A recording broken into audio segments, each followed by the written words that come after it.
Good morning everyone. आज की class औसत की सेकंड क्लास होगी। उम्मीद करता हूँ कि इसके पहले की जो क्लास पार्ट 1 था औसत का, वह क्लास आपको बेहतर समझ में आया होगा। और जितने भी बच्चे या ऑफलाइन पढ़ने वाले हैं, इनसे तो पूछा गया, उनको तो बेहतर समझ में आया।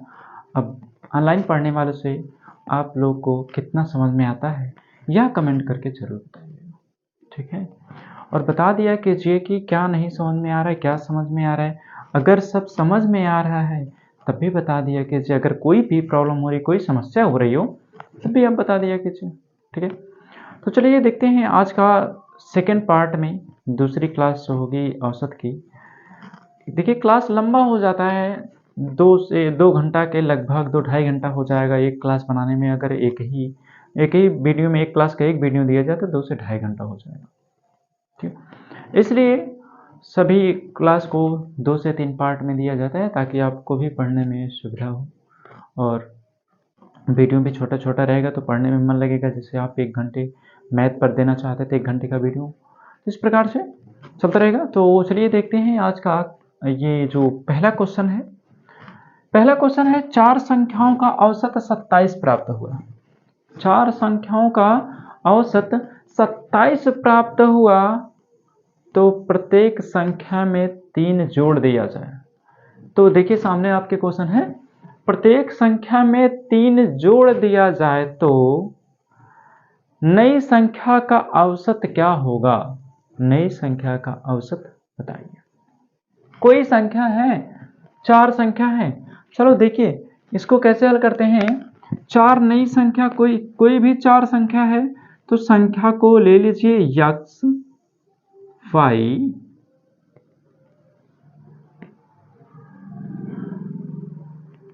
z, नहीं तो vxyz ले। तो चलो 4 क्रमागत संख्या लेते हैं, a, b, c, d। ये 4 संख्या हो गई, माना ये 4 संख्याएं हो गई। जो इन्होंने कहा कि 4 संख्या है तो 4 संख्या a, b, c, d हो गई, जिनका औसत कितना है, यह इनका औसत 27 है। तो 4 संख्याओं का औसत 27 है, लेकिन चारों संख्या पता नहीं है। तो मान लीजिए 4 संख्या ए बी सी डी हैं। औसत क्या होता है, औसत निकालने के लिए इसके पहले आप पढ़ चुके हैं, कुल पदों का योग बटे कुल पदों की संख्या। तो ये 4 संख्या है, कितनी संख्या है, 4 संख्याओं का योग। क्या हो गया, 4 संख्याओं का योग बटे जो ये उनकी संख्या से भाग देना है। तो कुल पदों का योग बटे ये जो कुल पद हैं, कितने हैं, 4 पद हैं, और जितने पद होते हैं उतने से भाग देना होता है। तो ये तो हो गया ना, बटे में 4। समझ में आ रहा है। ये जो 4 हैं, 4 संख्याएं हो गई, ये किसके बराबर है, 27 के। देखिए इसका 27 औसत 27 प्राप्त हुआ। समझिएगा, पूरा एक क्वेश्चन देख लीजिएगा, तब उसके बाद आप डिसाइड कीजिएगा कि कैसा है, कैसी क्लास है, कैसा कितना आपको पसंद आता है, कितने बेहतर तरीके से आपको समझाया जाता है, या फिर आपको समझ में आता है, नहीं आता है। मैं तो अपने तरफ से बहुत बेहतर आपको समझाने की कोशिश करता हूँ, इसलिए इतने डिटेल से बता रहा हूँ। तो ये देखिए 27 हुआ। अब क्या कह रहा है कि प्रत्येक संख्या में क्या किया जाए, 3 जोड़ दिया जाए। तो प्रत्येक संख्या में 3 जोड़ दीजिए तो कितना हो गया, a + 3। तो कुल पदों का योग बटे कुल पदों के कितने, क्या, कुल पदों का योग बटे कुल पदों की संख्या।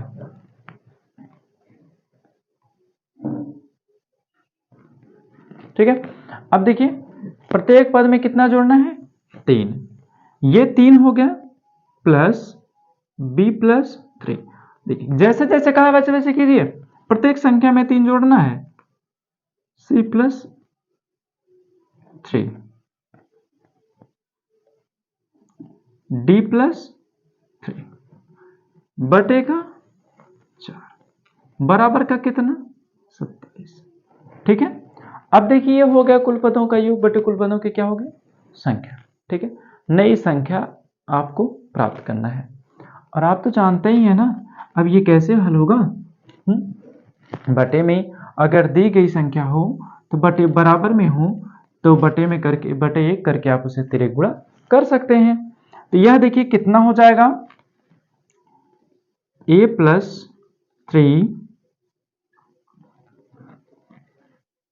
a plus 3 b plus 3 c plus 3 d plus 3 बराबर तिर्यक गुणा होगा। तिर्यक गुणा होगा तो कितना हो जाएगा, 27 चौके 108, 27 चौके कितना 108 हो गया। ठीक है, अब इसका नया औसत आपको बताना है।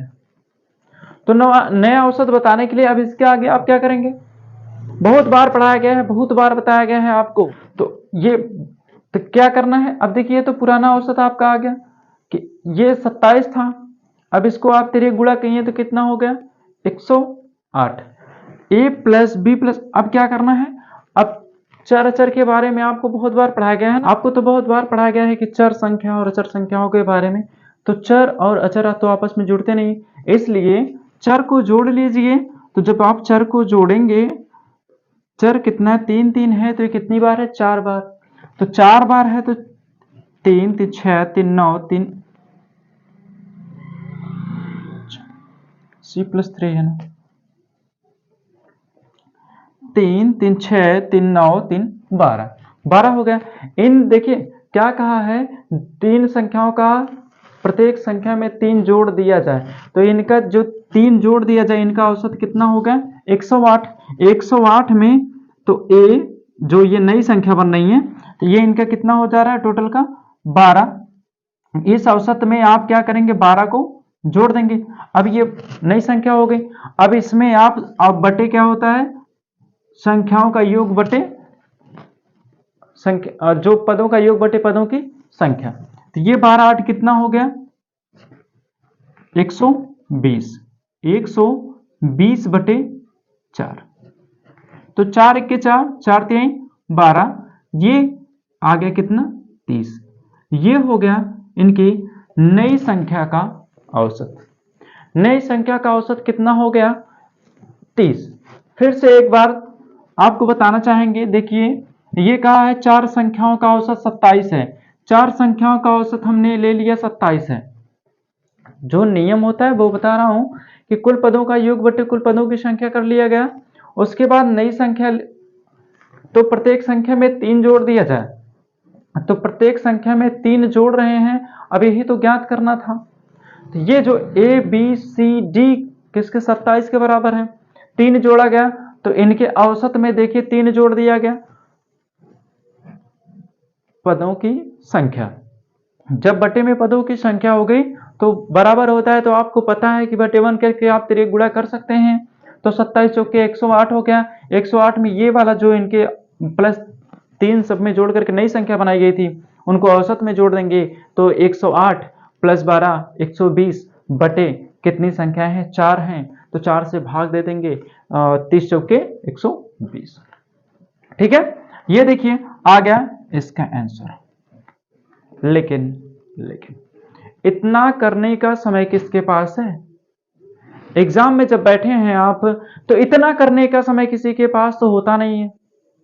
हमको आंसर चाहिए सेकंडों में, क्योंकि आप तो यही कहेंगे ना कि पहले वीडियो में बताए हैं, पहले क्लास में बताए हैं कि औसत जो चैप्टर है इसके सभी सवालों को आप कुछ ही सेकंड में हल कर पाएंगे, और इस सवालों को लगाने में मिनट से भी ज्यादा लग गया। मिनट क्या 2-3 मिनट लग गया। देखिए अगर सेकंडों में निकालना होगा तब क्या होगा, अगर सेकंडों में निकालना होगा तब क्या होगा, तो आपको कुछ नहीं करना है, लिखेंगे। देखिए 4 संख्याओं का औसत कितना है, तो 4 संख्याओं का औसत कितना है 27 है। इसे आप लिख सकते हो, आपको समझने के लिए है, पुराना औसत, पुराना औसत प्लस प्रत्येक संख्या में जो जोड़ दिया जा रहा है उसे, तो प्लस में क्या हो जाएगा, जो जोड़ दिया जा रहा है वो, तो पुराना संख्या में 3 जोड़ेंगे तो नया औसत प्राप्त होगा। पुराना संख्या प्लस पुराना औसत प्लस नया औसत। पुराना औसत प्लस नया औसत। पुराना औसत कितना है 27। पुराना औसत कितना है 27। और नया औसत में नया औसत बनाने के लिए क्या करना है 3 जोड़ देना है। क्या करना है 3 जोड़ देना है। ये हो गया 27 3 30। ये हो गया इसका आंसर। आया कि नहीं। मैं कहा था आपसे कि मैं कुछ ही सेकंड में एक प्रश्न को हल करने के लिए बताऊंगा। तो ये देखिए कुछ ही सेकंड में आपका हल हो गया। कुछ सेकंड के अगर आप समझ गए हो तो ज़्यादा से ज़्यादा 5 सेकंड में आपका हो जाएगा। क्या समझना है पुराना औसत प्लस नया औसत। नया औसत क्या नया औसत में आप कहेंगे नया औसत ज्ञात करने के लिए कहा है तो जो प्रत्येक संख्या में 3 जोड़ने पर ही तो नया औसत प्राप्त होगा ना। तो जो नया औसत जोड़ने के लिए जो नई संख्या प्राप्त करनी है मतलब नया औसत प्राप्त करना है जो संख्या को जोड़ने पर उसी संख्या को आप जोड़ देंगे। तो इसमें क्या दिया गया है पुराना औसत 27। ये संख्या से लेना देना नहीं है अपने को सेकेंडों में आंसर चाहिए। तो कितना औसत पुराना औसत कितना है 27। नया औसत में कितना जोड़ना है 3। तो 27 3 30। ये हो गया नया औसत। यदि इस प्रकार से दिया होगा तो उम्मीद करता हूं आप इस प्रकार के सवालों को ये आपको समझने के लिए डिटेल्स में है और आपको शॉर्ट में लगाने के लिए मात्र 2 से 3 सेकंड का समय लगेगा जो आप नया औसत को प्राप्त कर पाएंगे। ठीक है चलिए आप इसको नोट कर लीजिए। इसके बाद देखिए नेक्स्ट क्वेश्चन क्या है। देखिए ये जो 2 क्वेश्चन आपके सामने हैं इन दोनों क्वेश्चन को आपको लगा करके आंसर कमेंट में करना है। ठीक है देखिए क्या है 10 संख्याओं का औसत 45 से प्राप्त हुआ है। यदि प्रत्येक संख्या को पहले की अपेक्षा 1/3 गुना कर दी जाए। इसको ध्यान रखना नया संख्या जो आपको अभी बताया गया था शॉर्ट में ज्ञात करने के लिए फार्मूला नया संख्या और प्लस बराबर प्लस माइनस गुणा भाग कुछ भी तो नए संख्या के बराबर पुरानी संख्या को कहा गया है। तो नए संख्या के बराबर पुरानी संख्या को कहा गया है। तो नया संख्या जो होगा जैसे नया संख्या हो गया नया संख्या पुराना संख्या दिया हुआ है ना। ये देखिए पुराना संख्या हो गया अब पुराना संख्या में जो भी कह दिया जाए नई संख्या के लिए प्लस माइनस गुणा भाग कह दिया जाए तो जो कहेगा वही आप कर देंगे और वही आपका आंसर प्राप्त हो जाएगा। ठीक है वही क्या हो जाएगा आपका आंसर प्राप्त हो जाएगा। तो इसमें कहा 1/3 गुना कर दिया जाए तो मतलब क्या गुणा कर दिया जाए तो नया औसत क्या प्राप्त होगा। तो उस संख्या का नया औसत क्या प्राप्त होगा। आप इसी प्रकार से जितने भी क्वेश्चन ऐसे आते हैं इन सभी क्वेश्चनों को इसी प्रकार से आप लगाएंगे। ठीक है दूसरा क्वेश्चन देख लीजिए। एक परिवार में 5 सदस्य हैं जिनकी वर्तमान आयु औसत 24 वर्ष है। जिनकी वर्तमान आयु जो है उनकी वो 24 वर्ष है। औसत कितनी वर्ष है 24 वर्ष है। 3 वर्ष बाद कहेगा तो क्या होगा बाद के लिए क्या होता है प्लस पहले के लिए क्या होता है पहले के लिए माइनस गुना कहेगा तो गुणा और में से कह दिया या फिर कह दे कि इतना भाग हो जाएगा तो भाग कर देंगे। ठीक है तो मतलब यह है कि जितना भी कहा जाए ना अगर बाद कह रहा है तो प्लस होगा पहले कह रहा है तो माइनस बाकी गुना कहेगा तो गुना और भाग कहेगा तो भाग। ये आपके सामने 2 क्वेश्चन हैं और 2 क्वेश्चन का आंसर आप कमेंट में जरूर कीजिएगा। ठीक है ये देखिए 2 क्वेश्चन आपके सामने और दोनों क्वेश्चन का हल आपसे ही मुझे चाहिए। यदि नहीं समझ में आया हो नहीं कर पा रहे हो तब भी आप वहां पर कमेंट करके हमें बता दीजिए कि नहीं आ रहा है नहीं समझ में आया नहीं लग रहा है। ठीक है तो आप कमेंट को जरूर कीजिएगा। देखिए अब बताएंगे आपको नेक्स्ट टाइप का क्वेश्चन। एक टाइप से 1 या 2 क्वेश्चन आपको बताएंगे और 1-2 क्वेश्चन आपसे हम जरूर लगवाएंगे। ठीक है ये 2 क्वेश्चन का आप आंसर हमें देंगे बाकी अब आगे क्वेश्चन, आगे जो दूसरे तरीके का क्वेश्चन होता है, नेक्स्ट टाइप का क्वेश्चन होगा, उसको मैं बता रहा हूं। ठीक है, चलिए क्वेश्चन को नोट कर लीजिए। देखिए नेक्स्ट क्वेश्चन, किसी वर्ग में 80 छात्र हैं जिनका औसत वजन 38 केजी है। दो छात्र इन वर्ग से चले गए और जो चले गए इन्हीं के स्थान पर दो नए छात्र चले आए। जो नए छात्र आए तो इनके औसत वजन में 1.5 किलो की वृद्धि हो गई। इनके औसत वजन में क्या हुआ, 1.5 किलो बढ़ गया, 1.5 केजी बढ़ गया। तो आने वाले और जाने वाले छात्रों का अंतर बताना है। तो जो छात्र आए हैं, जो वजन बढ़ा है, उसका उस बढ़े हुए वजन से इस छात्र के वर्गों में गुणा कर देंगे, आपका आंसर प्राप्त हो जाएगा। तो ये इनके छात्रों में जो वर्ग हैं, इनमें कितने छात्र हैं, 80 छात्र हैं, गुणे इनका कितना, जो औसत वजन बढ़ गया था, जो परिवर्तन हुआ था, क्या हुआ था, यहां पे 1.5 किलो वजन बढ़ गया था। तो यहां पे जब आप इसका गुणा करवा देंगे तो ये जो छात्र चले गए और जो छात्र आए हैं, उनके औसत वजन में अंतर प्राप्त हो जाएगा। ये कितना हो गया, 80 से 1.5 का गुणा करेंगे तो 120 केजी, 120 केजी का ये आपका आंसर प्राप्त हो जाएगा। 120 केजी इसका आंसर होगा। ठीक है, सिर्फ इस तरह से आप ध्यान रखिएगा। कोई समूह है, किसी समूह में से कितने भी लोग चले जाते हैं, कितने लोग चले आते हैं, आने और जाने में, ठीक है, आने और जाने में जो परिवर्तन होगा उसमें जो दी गई संख्या है, वर्गों की संख्या जो है, उसमें गुणा कर दीजिएगा, तुरंत आपका आंसर प्राप्त हो जाएगा। ठीक है, ज्यादा डिटेल्स करने की जरूरत आपको नहीं है। चलिए देखिए नेक्स्ट क्वेश्चन,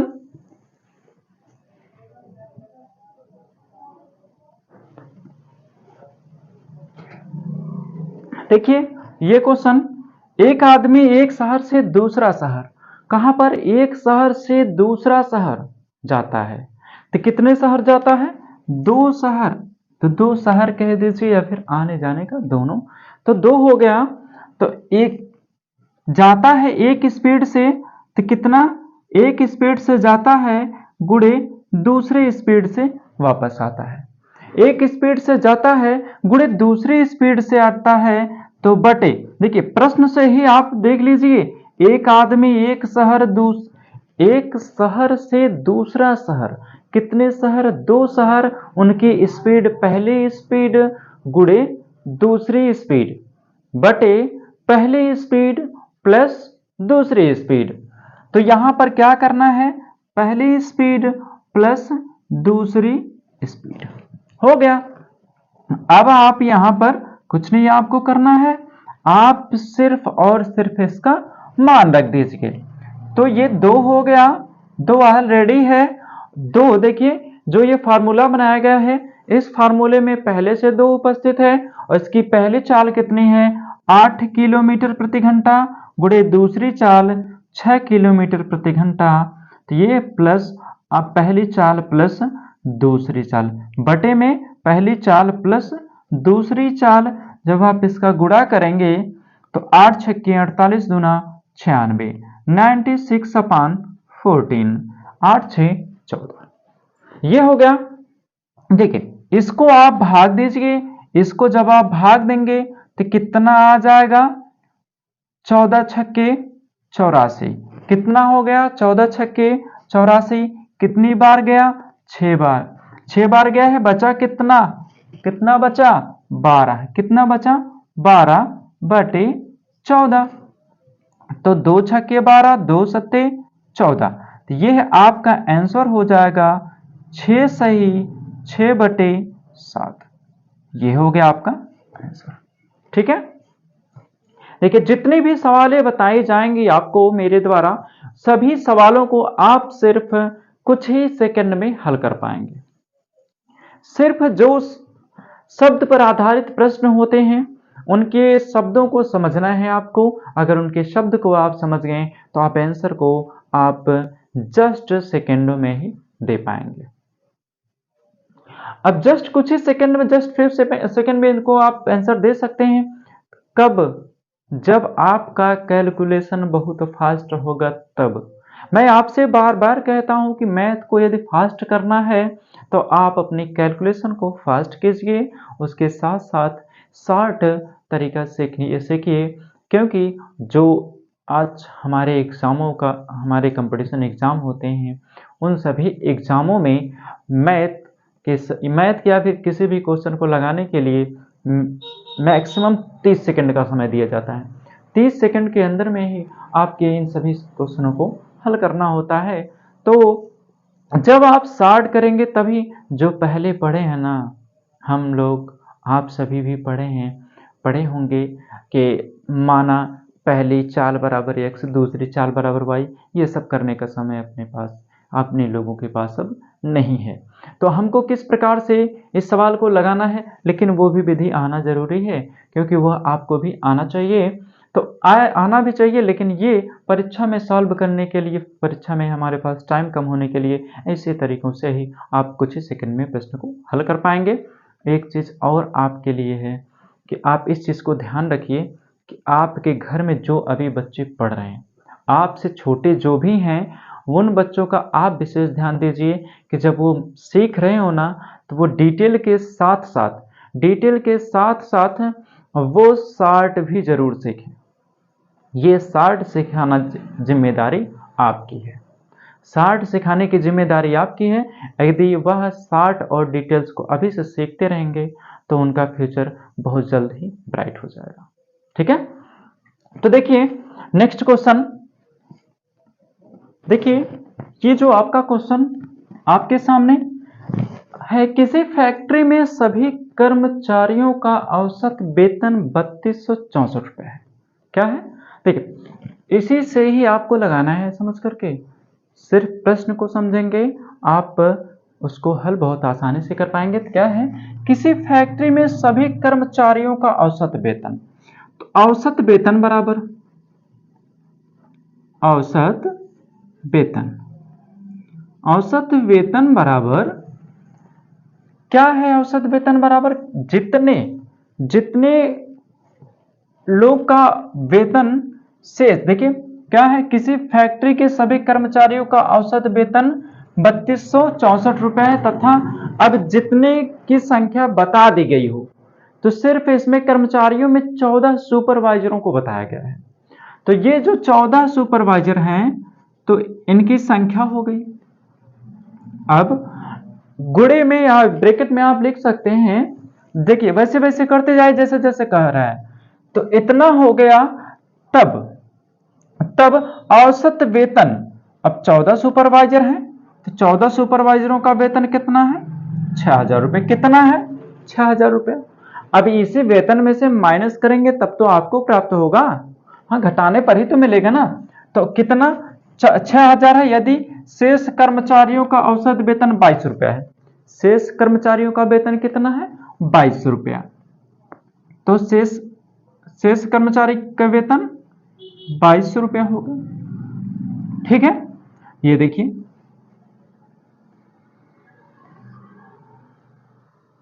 हल्का चल रहा है, हल्का चल रहा है क्या? चलो दूसरे से देख लो।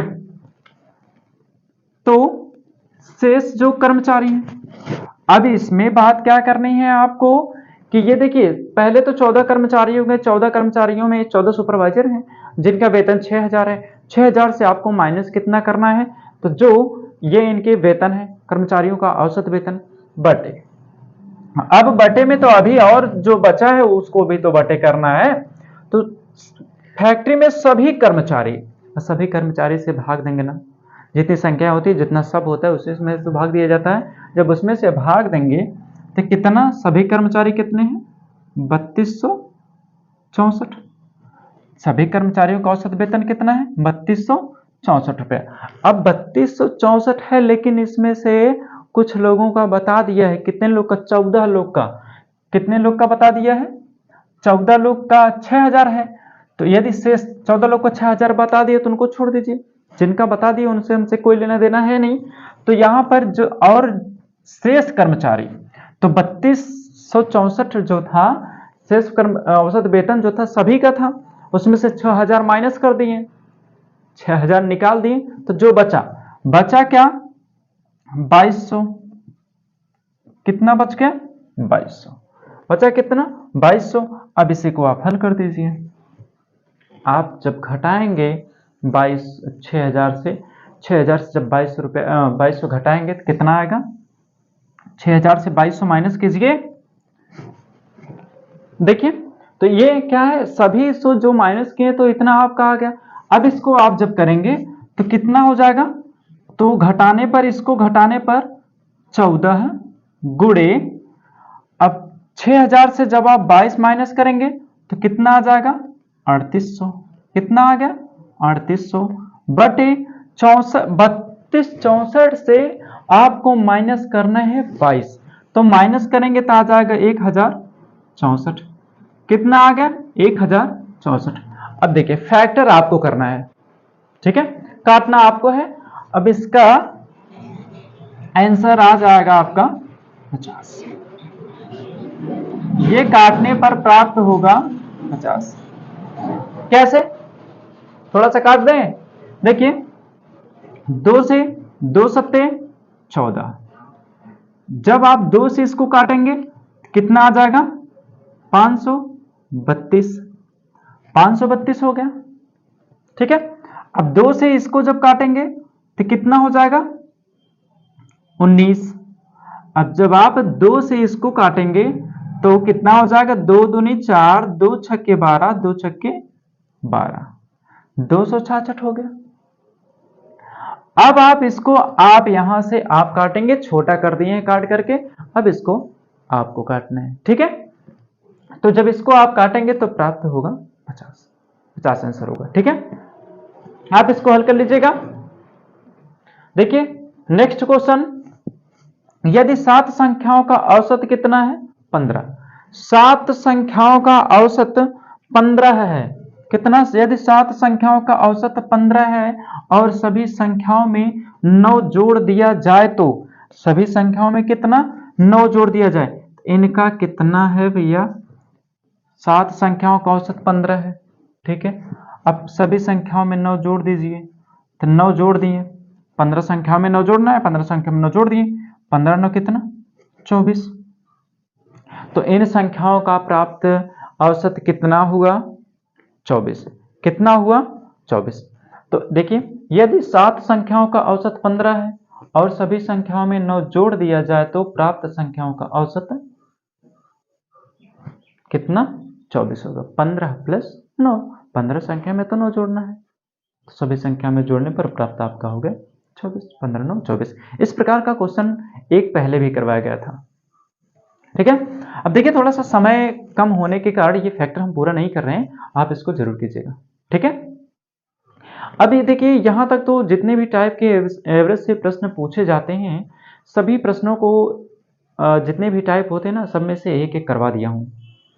अब आप को क्लास कैसा लगा ये आप कमेंट करके जरूर बताइएगा, और आपके लिए आपके सामने कुछ क्वेश्चन दिए जा रहे हैं जिसको आप हल करके उन क्वेश्चनों का आंसर देंगे, ठीक है।